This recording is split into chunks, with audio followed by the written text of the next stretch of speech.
Good evening, I'm Fana Sheikh and you're tuning in to AWANI Tonight. XBB COVID-19 variant cases detected in Malaysia. And who will be the next UK Prime Minister? More on that coming up.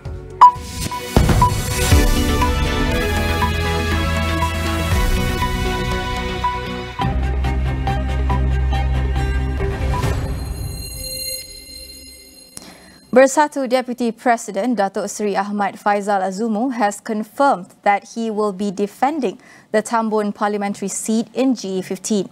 This means that the former Perak Menteri Besar is set to take on opposition leader and Pakatan Harapan chairman Datuk Seri Anwar Ibrahim for the seat. In a statement, Faizal said he was a native of Tambun, which meant it was his responsibility to continue serving the area. Yesterday, Anwar announced he will be vying for the Tambun seat in G15, having served as Port Dickson MP until the dissolution of Parliament. Faizal had won the Tambun seat with a majority of 5,320 votes during G15 under a PH ticket. With Tambun shaping to be a battleground, we take a closer look at the seat composition in Tambun and what would Anwar's strategy be. Professor Ahmad Fauzi Abdul Hamid from USM has the insights. This might be his last stab at the Prime Ministership, provided that Pakatan Harapan wins the general elections. And as a Prime Ministerial aspirant, it is very important for Anwar to portray himself as a national level rather than just a state level leader.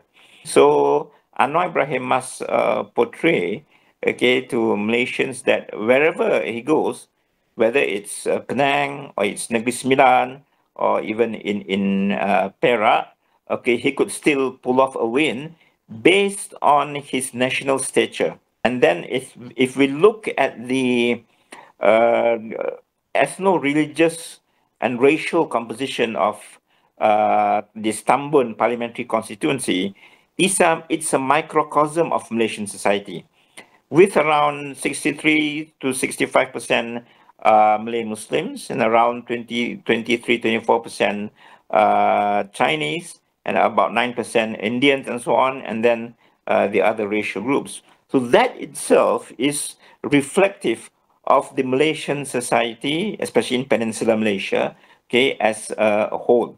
And that could very well reflect Anwar Ibrahim's popularity nationwide, not only in Tambun or in Perak.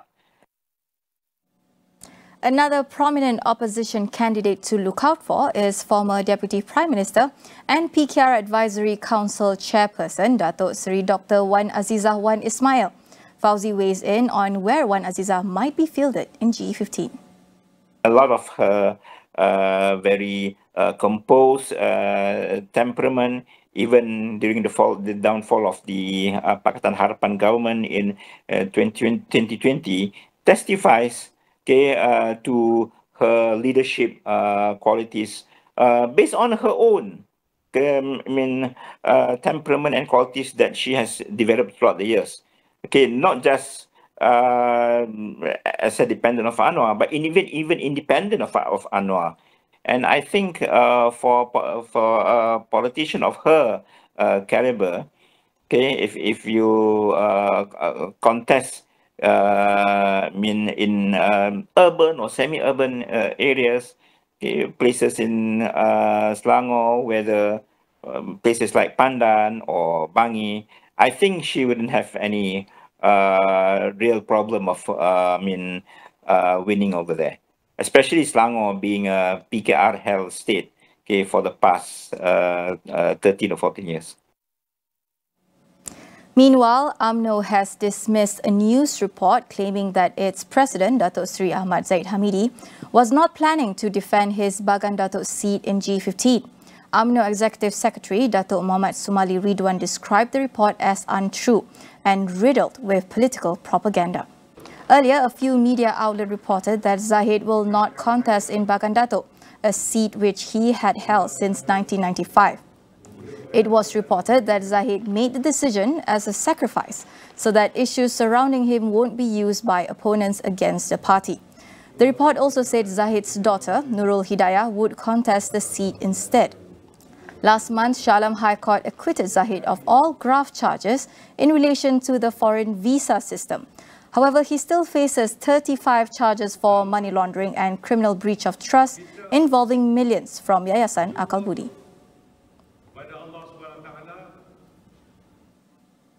Facing a string of court cases, how will Zahid's presence or absence impact UMNO in G15?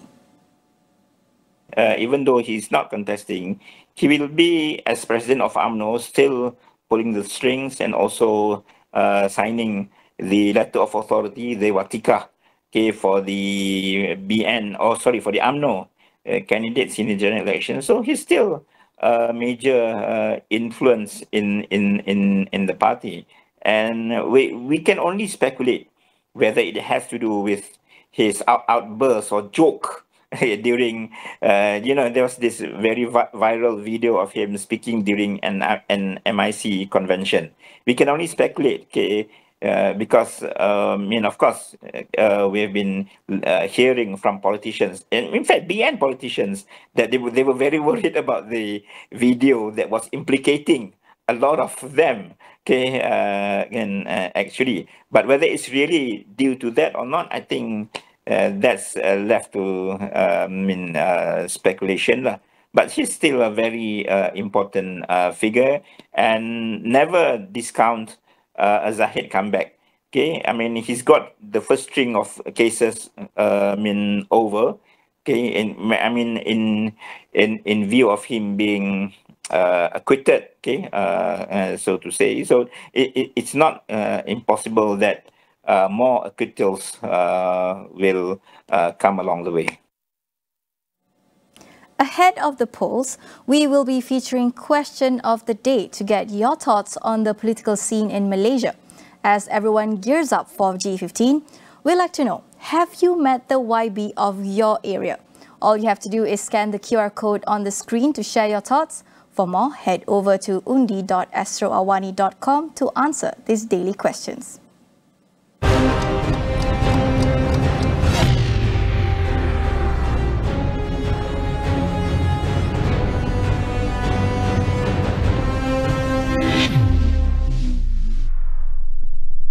In other news, a small wave of COVID-19 cases, likely caused by the new XBB subvariant, have been reported in Malaysia. However, Health Minister Khairi Jamaluddin says there is no cause for concern yet. MOH has not detected an increase in the number of deaths or infected individuals being hospitalized despite the emergence of the new strain, also known as BA210. Khairi expects the number of cases to go up slightly in the coming weeks. He said ministry experts were still studying the subvariant, adding that they should get a clearer picture of its full effects by next week. He also said there were no plans to reintroduce measures such as compulsory wearing of face masks for now. We will go for a quick break. Stay with us.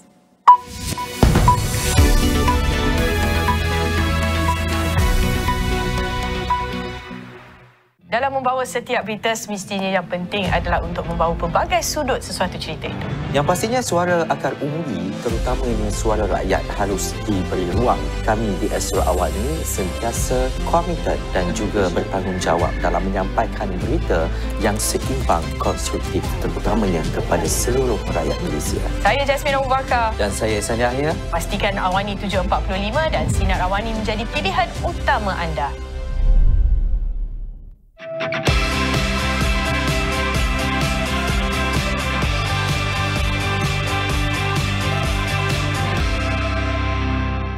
Membawakan perkembangan terkini Pilihan Raya Umum Malaysia ke-15. Kupasan dan analisis isu semasa bersama pakar tempatan. Menampilkan tetamu jemputan dalam industri. Angkat aspirasi rakyat, suara anda kami dengar. Perbincangan kami bawakan hingga malam penentuan siapakah yang bakal dipilih Tabir Negara. Bersama kami dalam Malaysia Decides, hanya di TBS.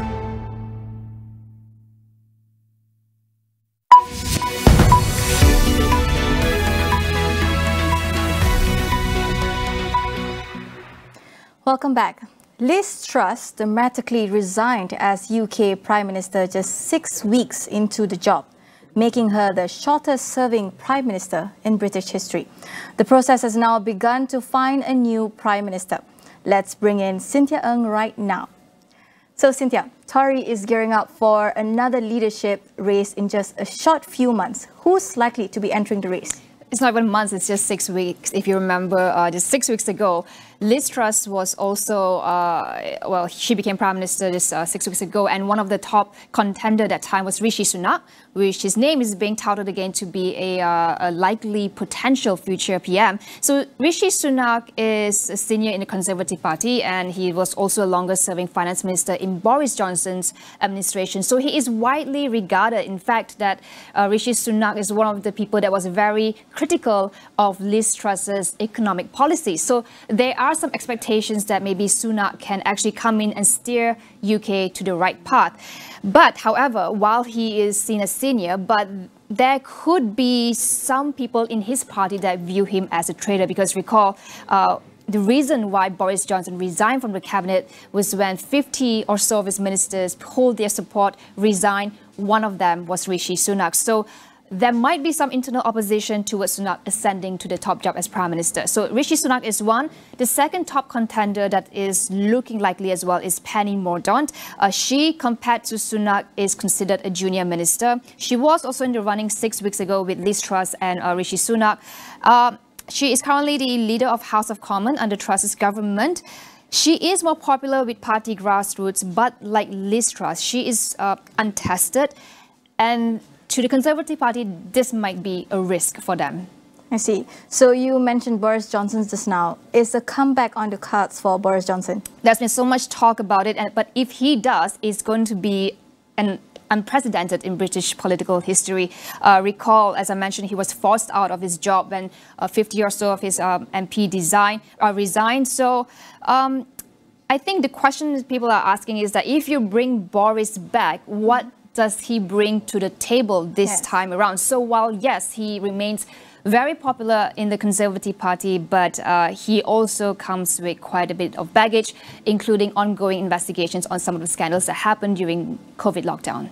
I mean, things are definitely happening very fast here. How soon do you think the UK will have a new PM? It's going to be very quick, in a week's time. So what will happen now is that the party elections, each candidate will need the backing of at least 100 MPs, of their fellow MPs, to run, after which they will narrow it down to the top two candidates with the highest vote. They only have until Monday, 2 p.m. local time to do so. So while opposition parties and the Labour is pushing for a general election, but a general election is not due until at least 2024. So yes, it's going to be quick, it's going to be fast. The UK will know their new PM most likely by next Friday, their 3rd PM in 3 months, actually. All right. Thank you, Cynthia, for your insights. Moving on, there are over 1.8 million Malaysians living overseas, representing up to 8% of the electoral roll. With G15 campaigning period set for 14 days, how will this impact overseas voters? We speak to Nirmala Devi Wingater of Global Bersih. There has been many changes recently. Malaysians living in Singapore, Southern Thailand, Kalimantan and Brunei are allowed to vote by post. We have automatic registration, online registration for overseas voters. So all these things are good things that has happened, and that means there's a growth of voters that's going to vote from diaspora. But all these reforms have no meaning at all if we don't have enough time to receive the ballots and to send the ballots back. Once the nomination day happens, the ballots has to be printed out and sent immediately to the overseas voters by the EC using the fastest method. And it doesn't it sounds very arrogant when I say this, but it doesn't matter how expensive it's going to be. But if the ballots are not being sent immediately, we don't have a chance. During GE14, the first ballot started arriving 4 or 5 days after nomination period. So EC has to ensure right now to find the fastest way to get the ballots to the overseas voters. Young voters are touted as kingmakers for G15. following the implementation of Undi 18, which will add nearly 6 million new voters. But will this group come out to vote? Catch the full conversation with Buddha Said Sadiq and student unions Uyghur Shen tonight, 10:30 p.m. on It's About Youth. Before we leave you tonight, we want to hear your thoughts for G15. Here is the question of the day displayed on the screen. All you have to do is scan the QR code on the bottom left of your screen to share your thoughts. The results of these questionnaires will be revealed daily. Don't forget to exercise your right to vote. The power is in your hands. My name is Fanashe. Thank you for watching.